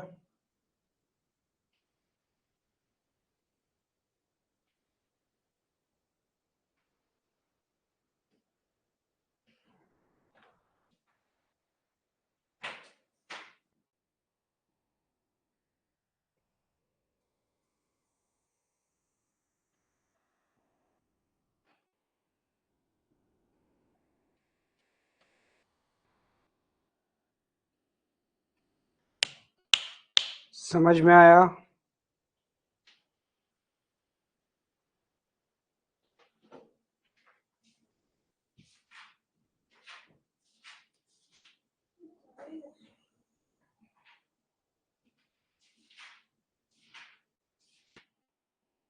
बस यही क्वेश्चन काम का है। अभी तक जो क्वेश्चन किया सब ऐसे ही था, टाइम पास। थोड़ा सा कंट्रीब्यूशन मार्जिन याद रखना जब रिवाइज करो, ठीक है? ये क्वेश्चन काम का। Inorganic chemicals purchases salt and processes it into more refined product such as caustic soda, chlorine and PVC. क्या करता है? नमक खरीदता है, उसको प्रोसेस करता है, प्रोसेस करके क्या बनाता है? Caustic soda, chlorine and PVC, ये बनाता है वो। In the month of July inorganic chemicals purchase salt for 40,000 rupees. Conversion cost लग गया 6,000, 60,000, were incurred up to the split off point. इसका मतलब जॉइंट कॉस्ट है आपका 1,00,000 रुपए, जॉइंट कॉस्ट 1,00,000 रुपए, incurred up to split off point. यहां से ये अपने अपने रास्ते चले जाएंगे। At which time two saleable products were produced. Chlorine can be further processed into PVC. Oh my god, क्या बोल रहा है? रॉ मटेरियल 40,000 नमक का, ठीक है? फिर प्लस मशीन का खर्चा, कन्वर्जन कॉस्ट कितना? यहां से दो प्रोडक्ट निकले हमारे, कौन से? Caustic soda and chlorine.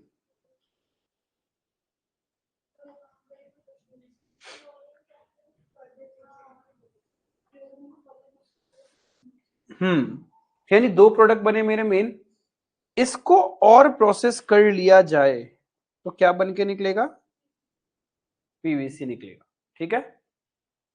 Story समझ में आ रहा है? The July production and sales information is as follows. Caustic soda हमने प्रोड्यूस किया 1200 टन, क्लोरीन इतना एंड पीवीसी इतना ton. Sales quantity in ton, caustic PVC, selling price caustic PVC. Chlorine का तो दिया ही नहीं, ई का बात हुआ। यस, इसका मतलब क्लोराइन को हमने क्या किया होगा? फर्दर प्रोसेस करके पीवीसी बनाया होगा, और पीवीसी बनाने के बाद हमने उसको मार्केट में भेज दिया। आई बात समझ में? यानी एक चीज समझ में आता है, यहां 1200 टन कॉस्टिक सोडा निकला और यहां 800 टन क्लोरीन निकला, जिसको फर्दर प्रोसेस करके हमने कितना पीवीसी बनाया? 500 टन का पीवीसी बनाया। Is it clear? आई बात समझ में? 1200 टन का सेलिंग प्राइस पता है? एंड 500 टन का सेलिंग प्राइस हमें पता है। आगे देखो क्या बोल रहा है, all 800 tons of chlorine were further processed at an incremental cost of rupees 20,000 to yield 500 tons of PVC। इसका मतलब यहां से यहां जाने में 20,000 का खर्चा और लगा हमारा, यानी पीवीसी से मेरे को कितना फायदा हुआ निकालने के लिए क्या करना पड़ेगा। पहले तो क्लोराइन 800 टन का कॉस्ट, उसमें 20,000 का और खर्चा ऐड करेंगे, है ना, तब जाके सेलिंग प्राइस से जो माइनस करेंगे तब जाके हमें फायदा पता चलेगा ना। इज इट क्लियर यहां तक? आगे देखो क्या बोल रहा है, देयर वॉज नो बिगिनिंग और ending inventories of caustic soda, chlorine और पीवीसी इन जुलाई। ये तो क्वेश्चन को इजी करने के लिए कर दिया इन्होंने कि हमारे पास कोई ओपनिंग और क्लोजिंग इन्वेंट्री है ही नहीं, था ही नहीं। बढ़िया बात है, अच्छा बात है, very good. There is active market for chlorine. Inorganic Chemicals could have sold all its July production of chlorine at rupees 75 per ton. Oh my God! यानी क्या बोल रहा है, क्या बोल रहा है ये? बोलता जरूरत ही नहीं था क्लोराइन को प्रोसेस करने का, आप डायरेक्टली चाहते तो बेच देते 75 रुपीज पर टन पे। ये तो क्वेश्चन बोल रहा है, आपने प्रोसेस किया, ठीक है, वेरी गुड। आपसे मांग रहा है show how joint cost of ₹1 lakh would be apportioned between caustic soda and chlorine. Joint cost तो इन दोनों में बढ़ेगा। Under each of the following methods, ओहो अलग अलग मेथड्स क्वेश्चन खुद बता रहा है। Sale value at split off point, on the basis of sale value at split off point. Oh my God, what is the sale value at split off point?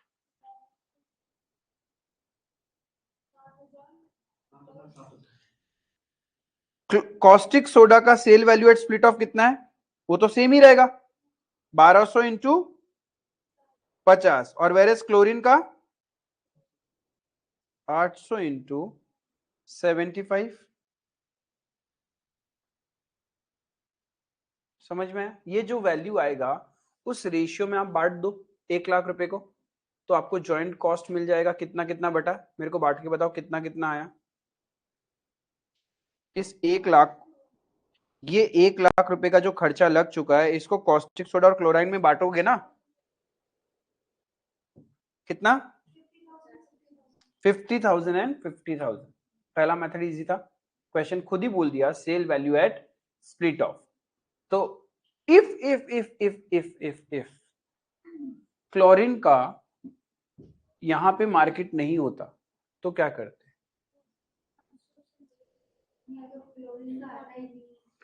फिर PVC का NRV लेता हम लोग यहां पे। सेल वैल्यू ऑफ पीवीसी यहां पे cell value नहीं है ना, उससे पहले तो 20,000 का खर्चा भी तो लगा है, वो हटाने के बाद जो वैल्यू आएगा वो लेते हैं हम लोग 20,000, तब जाके मेरे को उस पॉइंट का सेल वैल्यू मिलेगा ना। ये एक था। दूसरा देखते हैं फिजिकल यूनिट मेथड। ओहो वेरी इजी। फिजिकल यूनिट क्या था? 1200 एंड 800, इन दोनों के रेशियो में बांट दो, बांटेंगे तो कितना कितना आएगा?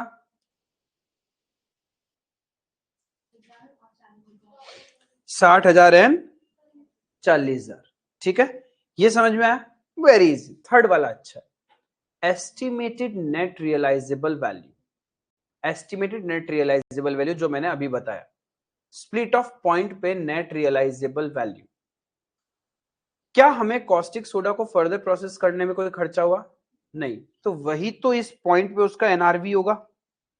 इस पॉइंट पे net realisable value caustic soda का कितना है, जितने में बेच रहे हैं, राइट। वेयर एज इस पॉइंट पे क्लोरीन का नेट रियलाइजेबल वैल्यू क्या होगा?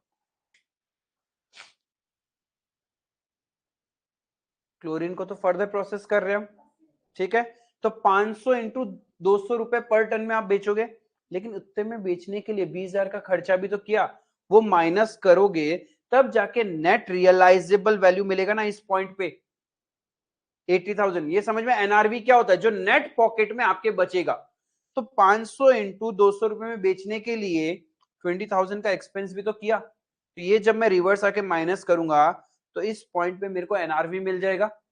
अब मेरे को इस पॉइंट पे इसका एनआरवी पता है, इसका एनआरवी पता चल गया, तो दोनों के रेशियो में आप जॉइंट कॉस्ट को बांट देना। आई बात समझ में? कितना कितना? 42857 एंड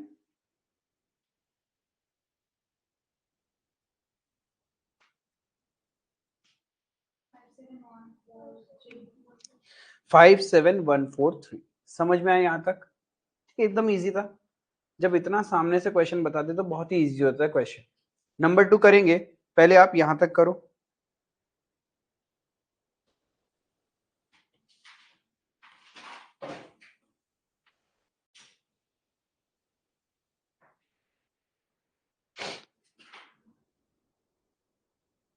इस चैप्टर में थोड़ा सा डायग्राम पे फोकस करना एग्जाम में भी, ताकि क्लैरिटी रहे कहाँ पे क्या हो रहा है, किधर कितना पैसा लग चुका है। उस क्लैरिटी के लिए अपन को डायग्राम चाहिए।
ये तो पूरा इजी इजी है, बस नॉर्मल तरीके से इसको प्रेजेंट कर दो।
ये हो गया। नंबर 2 क्या बोल रहा है? Life time swimming pool product offers to purchase 800 tons of chlorine in August at rupees 75 per ton. The sale of chlorine would mean that no PVC would be produced in August. Explain how the acceptance of this offer for the month of August would affect operating income. बताइए जी, क्या effect करेगा अपने को यदि अपन offer accept कर ले? तो क्या होने वाला है? आज यदि सपोज हमने ऑफर एक्सेप्ट कर लिया, हम ऑफर एक्सेप्ट करेंगे तो हम पीवीसी नहीं बना पाएंगे, पीवीसी नहीं बना पाओगे, राइट? इसका मतलब क्लोरीन को बेच के कितना सेल वैल्यू आएगा? 800 into 75, 60,000 माइनस जॉइंट कॉस्ट। कितना जॉइंट कॉस्ट? अब स्प्लिट ऑफ पॉइंट पे ही बेच देंगे तो फिजिकल यूनिट इज गुड। यदि हम आगे फर्दर प्रोसेस करेंगे नहीं तो एनआरबी तो यूज कर ही नहीं सकते। या तो sale value at split off ले लो या फिर फिजिकल यूनिट ले लो, आपकी मर्जी। ठीक है, एक बार का फिजिकल मान लेते हैं। तो फिजिकल लेंगे 50,000 का जॉइंट कॉस्ट, फायदा कितना?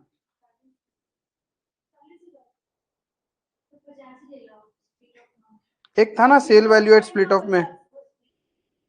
हाँ ठीक है, sale value at split off भी ले सकते हैं। अब देखो यहाँ पे कुछ बोला नहीं कि हम फिजिकल ले या क्या ले, तो अपने हाथ में रहता है। मेरे को दोनों का सेल वैल्यू अलग अलग है। अब फिजिकल इसलिए नहीं ले रहे, फिजिकल यूनिट कब लेना है? Open your copy, see the notes. जहां पे आपने मेथड्स ऑफ अपोर्शनमेंट लिखा था वहां हमने लिखा था फिजिकल यूनिट कहां लेना चाहिए? सेलिंग प्राइस यूनिफॉर्म है। बट यहाँ पे हम कॉस्टिक सोडा को तो बेच रहे हैं कितने रुपए में, और वेरेस क्लोरीन को बेचेंगे क्या? दोनों का सेलिंग प्राइस यूनिफॉर्म है। जब दोनों का सेलिंग प्राइस यूनिफॉर्म होता है तब अपन फिजिकल यूनिट मेथड में जा सकते हैं, अदरवाइज क्या लेंगे? Sale value method, sale value at split off. तो sale value at split off के पॉइंट ऑफ व्यू से कितना आएगा? 50,000। प्रॉफिट कितना बनेगा? ये तो तब जब हम क्लोरीन को फर्दर प्रोसेस ना करें। कल को क्लोरीन को हम फर्दर प्रोसेस करें, हम इसका ऑफर एक्सेप्ट नहीं करें, तो हमारा पीवीसी बनेगा। तो क्लोरीन के बारे में था। क्यों क्लोरीन? बिकॉज हम फर्दर प्रोसेस नहीं कर रहे। इफ फर्दर प्रोसेस करेंगे तो हम क्या बेचेंगे? पीवीसी। पीवीसी बेचोगे तो कितना टन बनेगा? 800 टन से मेरा 500 टन पीवीसी बनेगा, और उसको बेचोगे कितने में? 200 रुपए पर टन, 1 लाख रुपए सेल वैल्यू मिलेगा, राइट? और जॉइंट कॉस्ट कितना होगा? जब आप फर्दर प्रोसेस करते हैं तब निकाला था ना 57। ये जॉइंट कॉस्ट क्या इतना ही खर्चा है क्या? 20,000 का फर्दर कॉस्ट भी तो लग रहा है। प्रॉफिट कितना बचेगा? तो भाई जी आप लोग तो हो बिजनेसमैन, सीए भी, तो थोड़ा सा बता दो, life time swimming pool product, life time swimming pool का ऑफर एक्सेप्ट करे या नहीं करे?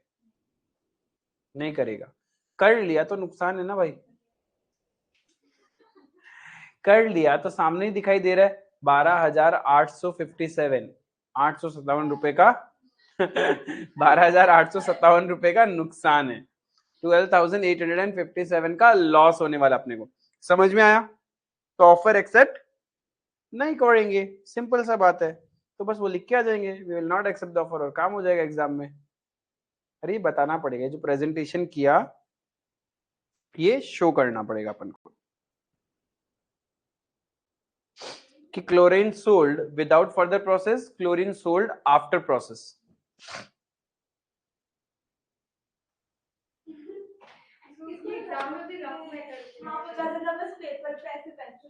करेंगे 2 क्वेश्चन करेंगे, प्रैक्टिकल क्वेश्चन नंबर 1 एंड 2। कितने प्रैक्टिकल है? 5 6 मात्र। 2 तो आज कर ही लेते हैं।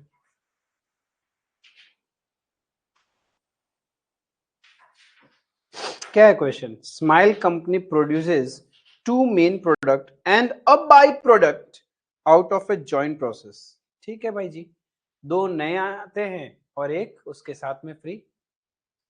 The ratio of output quantities to input quantities of direct material used in the joint process remain consistent on yearly basis. ये समझ नहीं है मेरे को। Very good. There is no normal loss. Company has employed the physical volume method to allocate joint production cost to the main product. The net realizable value of the byproduct is used to reduce, wow, सब कुछ बता दिया, before the joint costs are allocated to the main product. Details of company's operations are given in the table below. During the month, company incurred joint production cost of rupees 10 lakh. The main products are not marketable at the split off and thus have to be processed further. ये तो करना ही पड़ेगा फिर। बांटना किस value पे joint cost को? Physical volume, यानी जितना आउटपुट हुआ है उसके रेशियो में। जॉइंट कॉस्ट है आपका 10 लाख, प्रोडक्ट है ए, प्रोडक्ट है बी, लेकिन एक बाय प्रोडक्ट आ गया 50,000 रुपए मंथली आउटपुट इन केजी, यानी 50,000 किलो का बाय प्रोडक्ट है। उसको तुम मार्केट में बेच सकते हो कितने में? इसको बेचने के लिए कोई खर्चा करना है क्या? तो यही एनआरवी हो गया, राइट। ये मेरा जॉइंट कॉस्ट से, तो जॉइंट एनआरवी कितना आ रहा है? 2.5 लाख। जॉइंट कॉस्ट 10 लाख, 10 में से 2.5 गया तो 7.5 लाख जॉइंट कॉस्ट है। इसको कैसे अपोर्शन करेंगे? इन the ratio of physical volume. Physical volume का रेशियो क्या है? 1:2 का रेशियो, राइट। तो 7.5 लाख को 1:2 में बांट दो।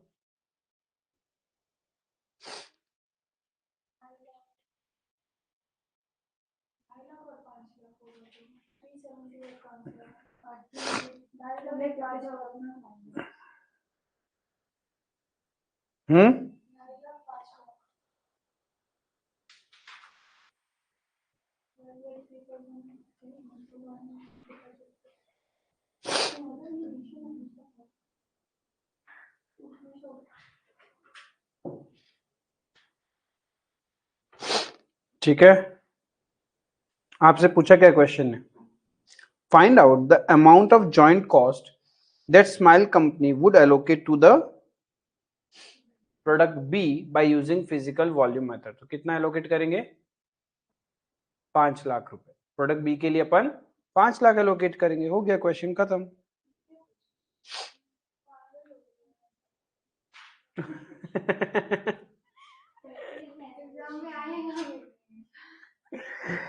अरे ये जस्ट था कि बाय प्रोडक्ट के कंसेप्ट को सीखेगा। सब कुछ तो क्वेश्चन में ही बोल दिया कि जॉइंट कॉस्ट में से बाय प्रोडक्ट का जो भी एनआरवी है उसको माइनस कर दो, फिर उसको बांट दो इन the ratio of physical volume. Physical volume में बांटने के बाद भी सिर्फ किसका बताओ? और बी का बताओ। क्या चीज?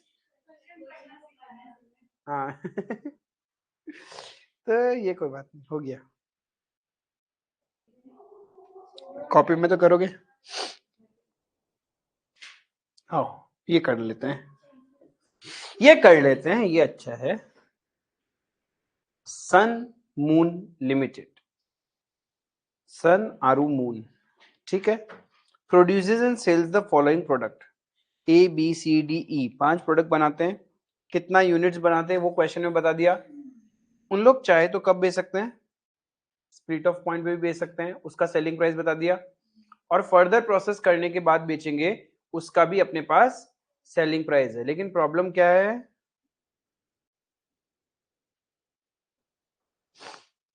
इसका फर्दर प्रोसेस नहीं होता।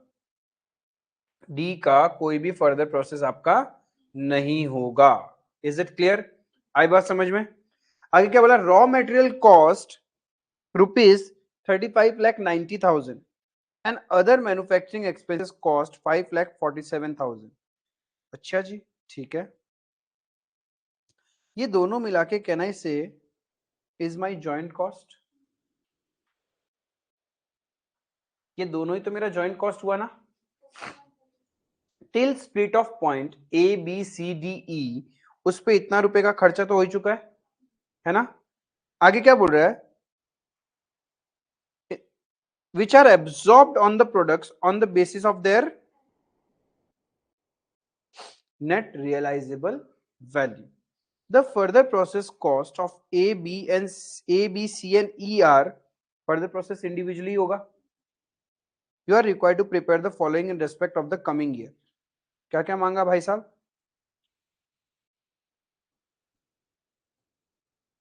Statement showing income forecast of the company assuming that none of its product are further processed.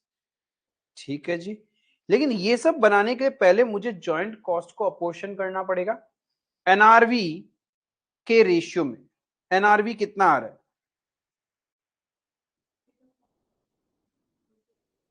नहीं, जब क्वेश्चन चीख चीख के एनआरवी बोल रहा है, इसका मतलब आप फर्दर प्रोसेस करके जो बेचोगे उसमें से फर्दर प्रोसेस का जो खर्चा हटाएंगे तब जाके एनआरवी एट स्प्लिट ऑफ आएगा. क्या आपको sale value at split off लिखा है क्या? There is a difference between sale value and NRV. जब sale value at split off पता है और फर्दर प्रोसेस करके भी बेच सकते हैं, और क्वेश्चन एनआरवी बोले मतलब फर्दर प्रोसेस करने के बाद. Is it clear? Sale value नहीं बोला, एनआरवी बोला है. तो what is your net realisable value for product A? Product A को फर्दर प्रोसेस करके कितने में बेचेंगे? 2 लाख इंटू 25, 50 लाख. लेकिन उसके लिए खर्चा कितना करना पड़ेगा? 12,50,000. तो एनआरवी कितना हो गया? 37.50 lakh. This is the NRV of product A. What is the NRV of product B? 3,60,000. NRV of product C.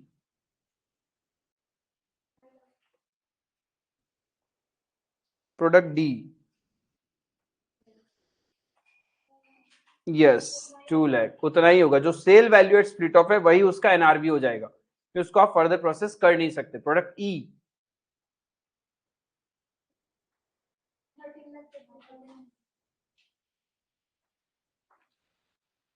इस रेशियो में जॉइंट कॉस्ट को बांट दो. ये जो एनआरवी आया है इसी रेशियो में तो जॉइंट कॉस्ट को बांटना है ना. यही क्वेश्चन बोल रहा है. कितना आएगा joint cost? Total joint cost आपने निकाला 35,90,000 प्लस 5,47, 5,47, 41,37 को बांटो.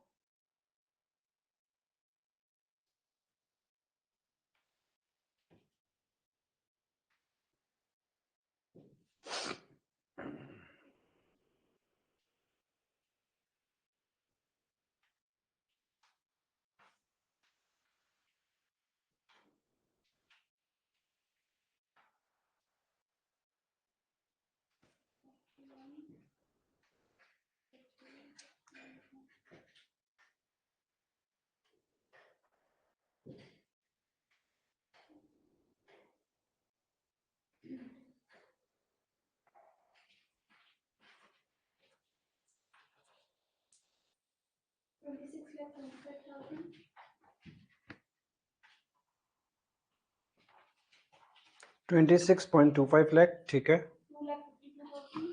2.52 लाख.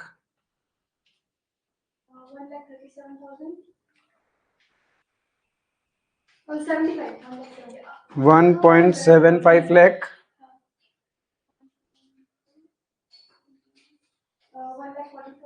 1.40.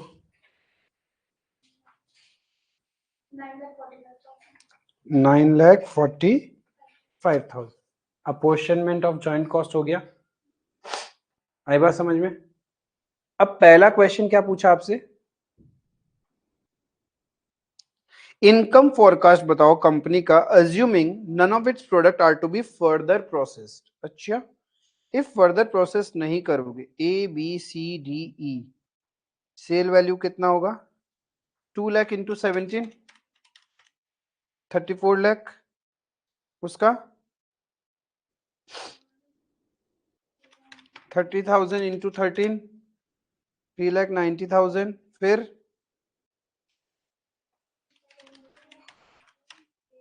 2 लाख. 2 लाख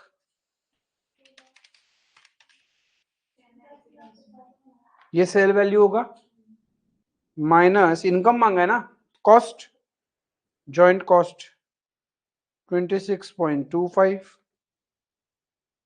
2.52, 1.75, 1.40, 9.45, तो इनकम मिल जाएगा।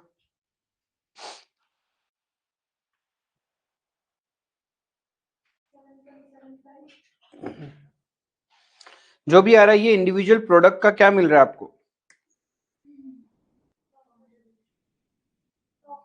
कंट्रीब्यूशन मिल रहा है। क्वेश्चन ने देखो एक अलग से और दिया,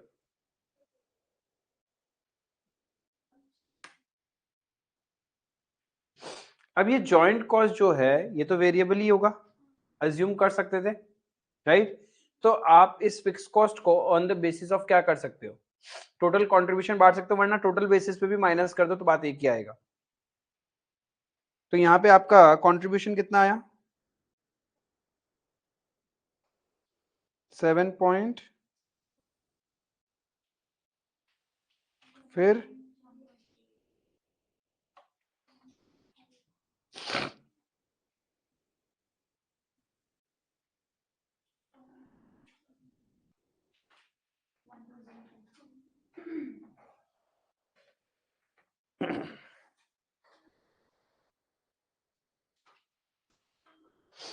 एक टोटल का कॉलम भी यहाँ अपने को चाहिएगा, क्यों,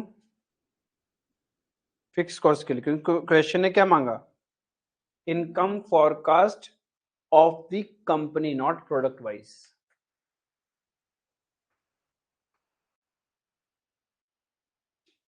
यहां से हम फिक्स कॉस्ट माइनस कर देंगे 4.73, तो इनकम फॉरकास्ट आ जाएगा।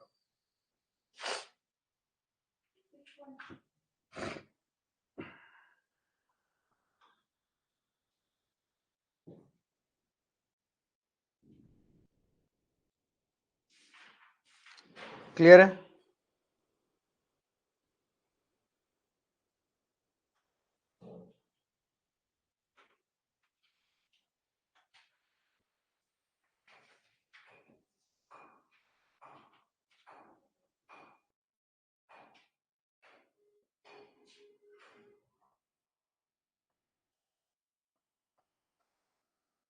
पहले इतना करो फिर आगे बढ़ेंगे।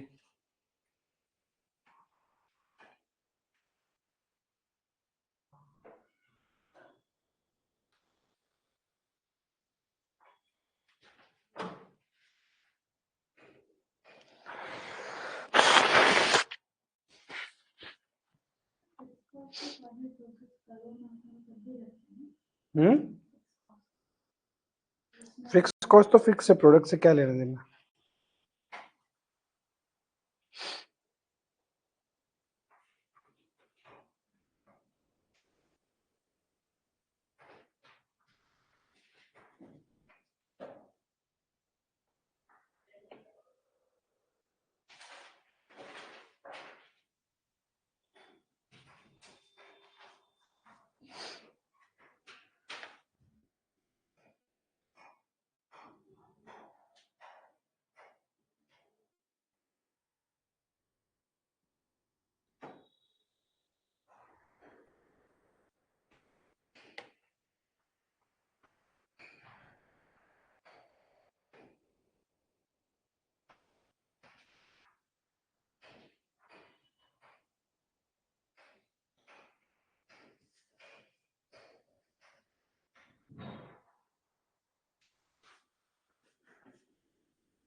आपने इस क्वेश्चन में फिक्स कॉस्ट को बांटा क्यों नहीं,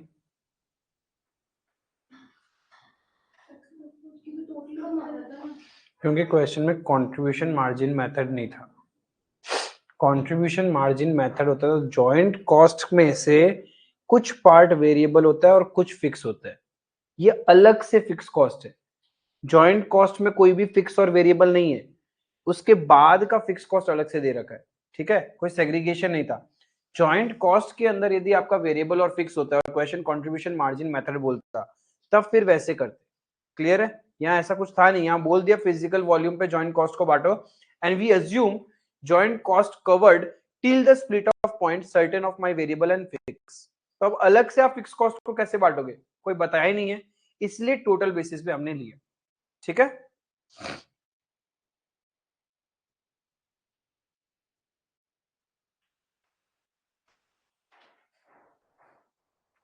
B C and E are to be processed further. अब फर्दर प्रोसेस करेंगे तो क्या होगा, इनकम कैसे निकलेगा? जॉइंट कॉस्ट तो हमने ऑलरेडी बांट रखा है, सेल वैल्यू कौन सा लेंगे, फर्दर प्रोसेस के बाद वाला सेल वैल्यू लेंगे माइनस जॉइंट कॉस्ट जो हमने अपोर्शन कर रखा था, right, minus further process, right, तब जाके इंडिविजुअल प्रोडक्ट का कंट्रीब्यूशन और फिक्स कॉस्ट क्या होगा, एक बार में माइनस होगा, तब जाके क्या मिल जाएगा, फर्दर प्रोसेस करने के बाद का प्रॉफिट मिल जाएगा। Is it clear?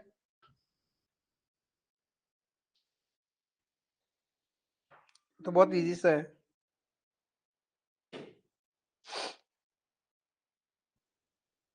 एक तरह से मैं इसको ऐसी टर्म लिख रहा हूं, कंट्रीब्यूशन,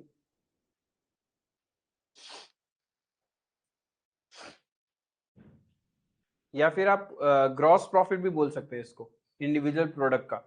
और जब फिक्स कॉस्ट माइनस होगा ओवरऑल टोटल बेसिस पे, तो हमें बिजनेस का नेट ऑपरेटिंग इनकम मिल जाएगा। तो इसको एक काम करो, वर्ड यूज कर लो, ग्रॉस ऑपरेटिंग इनकम, और ये क्या हो गया, नेट ऑपरेटिंग इनकम या नेट ऑपरेटिंग प्रॉफिट। तो जब आप फर्दर प्रोसेस करोगे तो क्या रहेगा, फर्दर प्रोसेस कॉस्ट भी माइनस हो जाएगा। सेलिंग वैल्यू कौन सा लेना है, फर्दर प्रोसेस के बाद वाला।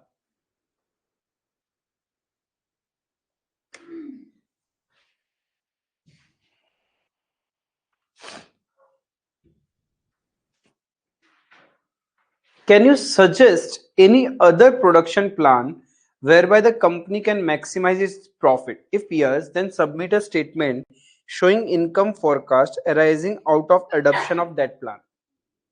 मतलब फिर से वही चीज बनाना है, लेकिन प्लान सजेस्ट करना है। क्या सजेस्ट करें, कैसे करें? सजेशन में क्या होगा, या तो फर्दर प्रोसेस करो या मत करो, उसके लिए कंपैरिजन करो। प्रोडक्ट ए को फर्दर प्रोसेस नहीं करने से ऑपरेटिंग इनकम कितना आ रहा है, और करने के बाद तो क्या करो, ऑब्वियसली फर्दर प्रोसेस करो ए को।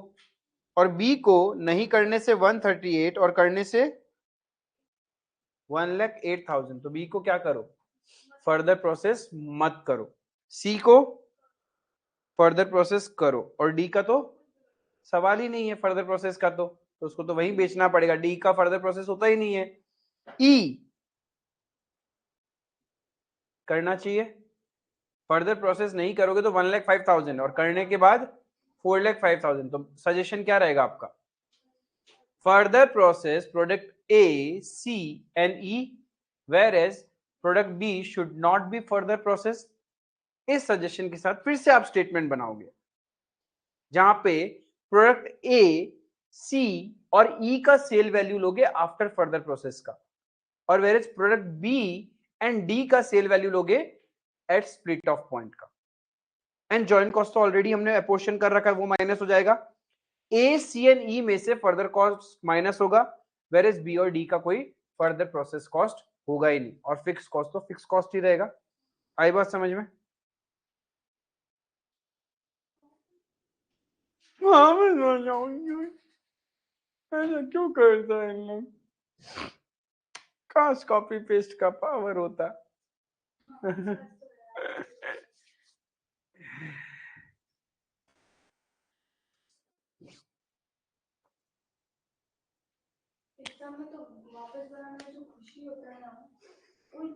फटाफट फटाफट, हाँ